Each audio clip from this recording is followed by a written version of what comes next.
Naghain na rin ang petition for registration at manifestation of intent to participate para sa nalalapit na kauna-unahang BARM parliamentary election, ang Alliance o Bangsamoro Tri-People's Party o ABOT. Ang News Now sa report. Pinangunahan ni ABOT Party President Samsudin Amelia ang paghahain sa COMELEC araw ng Sabado, April 4. Number 1 nominee ng partido si Rahib Codto, kasama rin sa listahan sina Emran Muhammad, Alan Pasigan, Badruddin Mangindra, Ansari Diamoden, Jack Remy Padenyo, Melanio Ulama, Aylafa Atuilla, Naut Osman at Rahima Bawasanta. Ang abot po ay napakaraming membro po na CSO po. Sobra 800 po na CSO sa buong BARM ang membro po ng ABOT Party.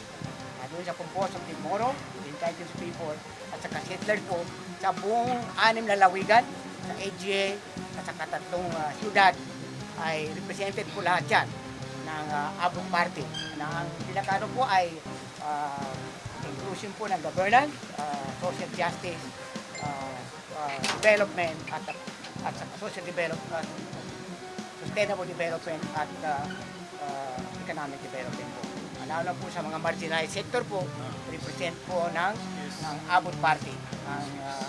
Lahat po ng, alam po natin na matagal po ang BARM, pero ngayon po ay sinasahan po namin na mapagservisyosan natin yung mga vulnerable sector, the women, the youth, the IP settlers, at iba pa pong nasa laylayan po na hindi po naabot ng ngayong kasalukuyang serbisyo po. Yan po ang hanap po namin na mapagservisyohan po silang lahat.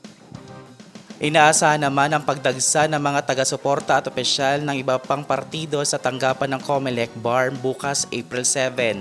Ang itinakdang deadline ng COMELEC sa lahat ng political party, sectoral organization at gustong lumahok sa BARM parliamentary election para maghain ng kanilang petition for registration at manifestation of intent to participate. Vermon Calis, iMinds, Philippines.